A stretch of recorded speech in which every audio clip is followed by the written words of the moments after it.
Hello. How's it going? We're back for another episode of the Girlfriends Podcast.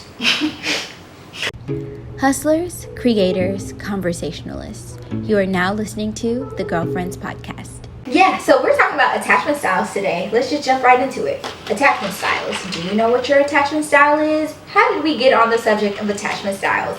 Well, in my day-to-day research, self-reflection, finding out what's wrong with me, I came across attachment styles and I decided to take the quiz, and I asked my boyfriend to take the quiz and I asked Taylor to take the quiz, and our results were shocking, but not shocking at all.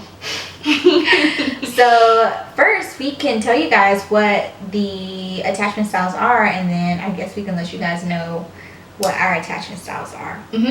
So pretty much there is secure attachment, there's anxious attachment, and there's avoidant attachment or avoidant attachment.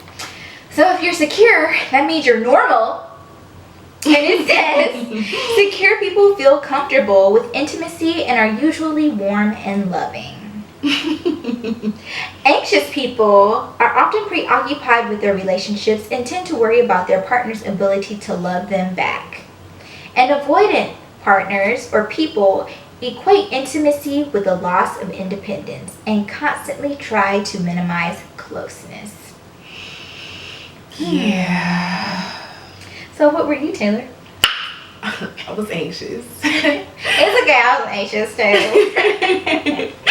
But as we were talking about it earlier, there's spectrum. Like, there's either you on 10 anxious or you're a smooth 6.5 or 7. Yeah.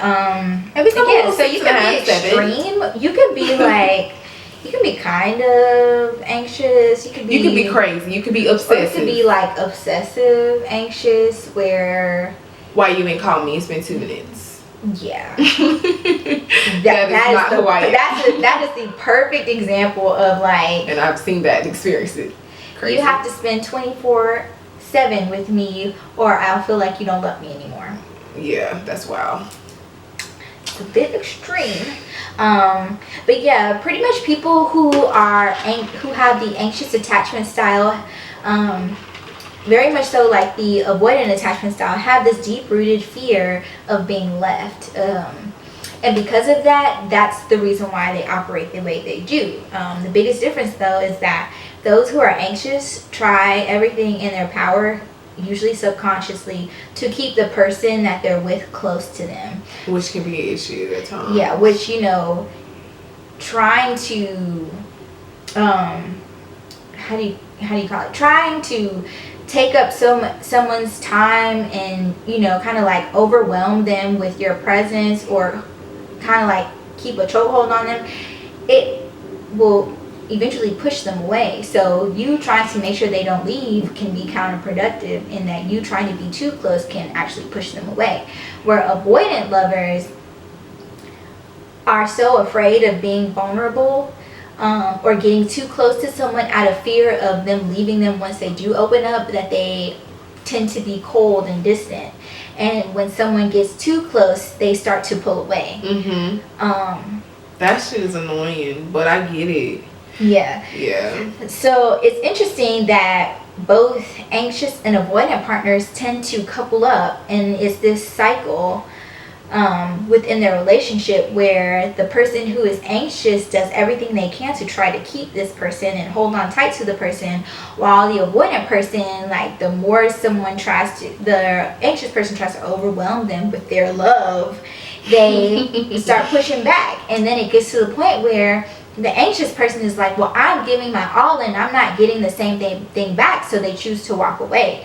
But then the avoidant person, seeing that the anxious person is leaving, tries to do everything they can to keep them and starts giving the anxious person all these things that they've been wanting. And then they're back good again. And then once the avoidant person is comfortable in their relationship again, they start to retreat again. They start to back up, like, okay, now you getting too close. Oh, you talking about moving now? Oh, you talking about getting married? Chill.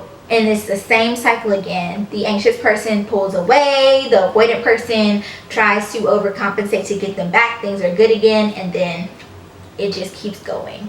Does that sound like your relationship? Not mine. Why is that, Taylor? Because I have a relationship with myself. It's balanced, but I have been in that space before where normally, like, I think we talked about this earlier, like, it's always the opposite. So people that more are avoidant, but there's different levels. Like I was saying earlier, like the spectrum, there are some people who are avoidant but not avoidant enough to where I know that they're interested enough to, like, where I don't feel like I have to figure it out, you know, from their actions. And then there are some where there have been times where they're so avoidant, I really don't know. Yeah. But then I'll know, like, from a week after that, like a text with some type of emoji. So I'm like, oh, so you are interested, or you do miss me, or something like that. So I always, when we talk about this, I think, like, I would rather, if we're speaking on relationship wise, be with someone that's anxious, like myself, an anxious attachment person. But I don't know, because it could be too much. Like, I don't know. I think part of that is that I'm really self-critical of myself. I wouldn't want to date someone who is anxious like myself. I would want to date someone who has a secure attachment, someone who secure, who isn't afraid of being level. Vulnerable, but also isn't afraid of standing alone. They're secure in themselves. Yeah. And I hope to one day be at the secure attachment, which I think, you know, I'm going to give me some credit. And you too, we are there in different aspects. I do feel like it really just depends on the dynamics of the relationship first. You're in a long, dedicated relationship. I'm not. But the ones I was speaking on in the past, you know, it just depends on the dynamics of the relationship for you to... Yeah, I mean, so for me, I don't feel like I'm on like a I don't feel like I'm on a polarizing end of anxious attachment. I feel like I may be in the middle, or maybe even have a mix of anxious and avoidant attachment, because I know that I can be very hesitant to become vulnerable with others, and that's more of like an avoidant type thing, where to a certain extent I may keep people at arm's length, but I still also have that very deep-rooted fear of being left or not being valued, and for that reason I do tend to hold on to people closely once I become involved. Once I become serious with someone, whether that's a friendship or a relationship, I hold on to them, and sometimes even when they're not the best, I hold on to them.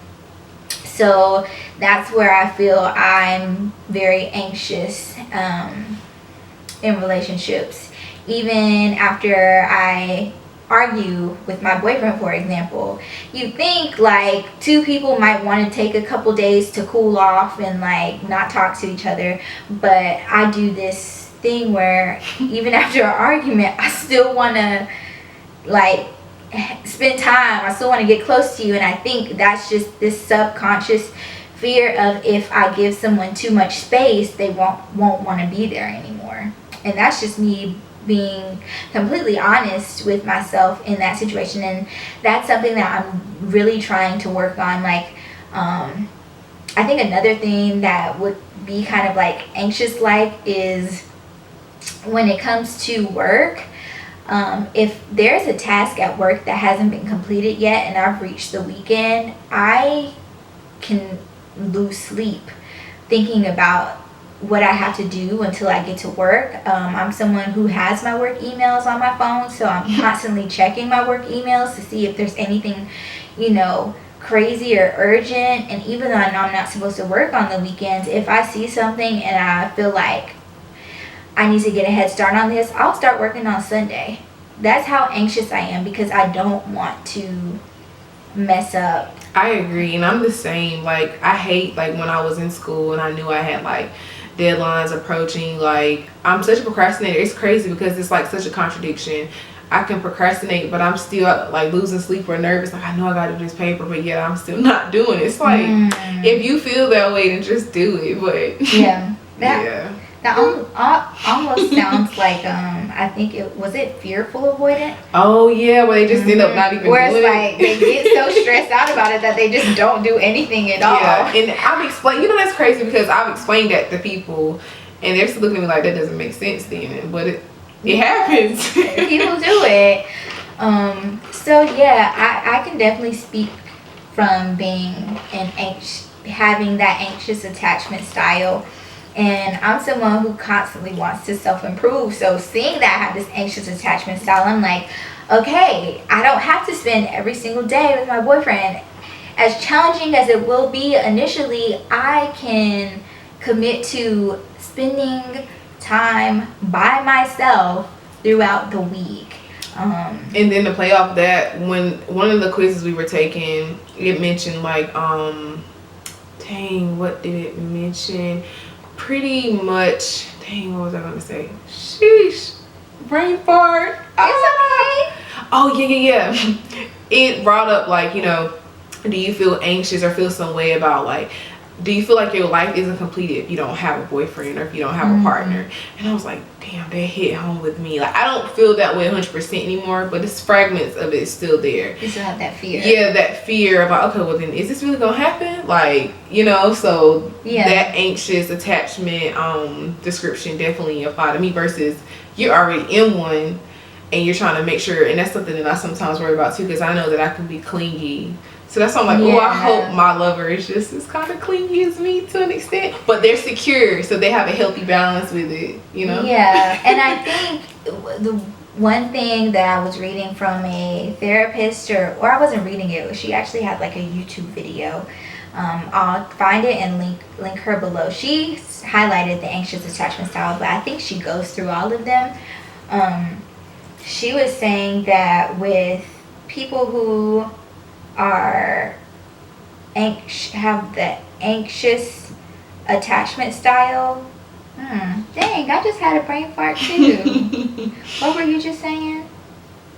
I was talking about how the anxious attachment style affects me when it comes to Wanting like to be with someone at times. So feeling like, you know, having the fear of it not happening, or like that's gonna help complete my lifestyle or my life overall. I still do. Cause like if that never happened for me, I don't know. I think I would just feel so depressed about my future. Oh my gosh, I don't know. It's weird. Like I don't necessarily feel that way. I feel like maybe at one point in my life I felt like I needed a partner or a husband to be complete. But I think also the older I've gotten, the more I've realized I will be okay if I'm alone. Granted, I would love for the current relationship I'm in to work, but if, you know, God forbid something happened and we were to split ways, I'd be okay being by myself. I've got to a space where it's like, if it doesn't work out, I'm completely content with being single. I'm completely content with being what's her name, Miss Ross, living her best life. What's her first name? Why is this escaping me? I wish I knew who you were talking about. Miss Ross? Girlfriends. Oh, Tracy. Tracy. I am completely content with being Tracy, living my best life as a single older woman. Like, that's okay, but ideally I would like to get married and have little mini me's and, you know. So, I don't know. But we focus so much on anxious attachment. Let's highlight avoidant attachment. Interestingly enough, I feel like people who are anxious and people who are avoidant tend to attract the opposite. So anxious people tend to attract avoidant people tend to attract anxious people, and I assume secure people attract everybody because they just got their shit together. So for the avoidant attachment style, here are some things that they might think or feel. I don't like talking about my feelings. I pride myself on being independent and doing things on my own. Things don't really bother me. People always let me down. I don't need help from anyone. Relationships are a lot of work. I'm not sure it's worth it. Most of the people I date want too much, closeness too fast. Feelings are overrated. I love you, but I don't want to spend every night together. I'm not ready to move in with you. I don't think I'm the marrying type. I don't need anything from anyone. I need time to myself. I'm not going to change for anyone. Screenshot that to me so I can send that to someone, because I know that's all of them. It's so crazy. It's so crazy because I think that's why, people also end up in situationships. Yeah. When you have an anxious person who really is longing for that closeness, for that connection, for that relationship, and then there's someone who's avoidant, who's just not ready to be involved with someone who wants something like that. And that makes me feel like people who are avoidant may be quicker to jump into things with another avoidant person. That's so true. Because if they're dating someone who tries to keep them at arm's length or it's the whatever, opposites. You want someone that doesn't want you. basically, it seems like avoidant people would want someone who constantly puts them in fear of walking away, of the other person walking away, because that will force them to come out of their shell and become vulnerable and give what they need to in the relationship. So, I don't know, it's kind of weird. Does that sound like you? I'm not gonna front though. My boyfriend is avoidant. Although I'll give him credit, I feel like he's been more accommodating of my attachment style needs. Yeah, my attachment style needs than I have of his. Like, instead of giving him credit, I feel like I tend to complain. But when I kind of like take the quiz and look at the results and listen to how we are, I felt like, damn, like he really be putting up with my shit. He will see me every day, even though he's avoidant and prefers to be alone, because he knows, like, I want that. And so now I feel bad. That's why I'm making a conscious effort to give us both the space that we need outside. And then watch him gonna miss your attachment. He gonna miss your anxious attachment style. Yeah, he might start thinking something's wrong. Yeah. But no, nothing's wrong.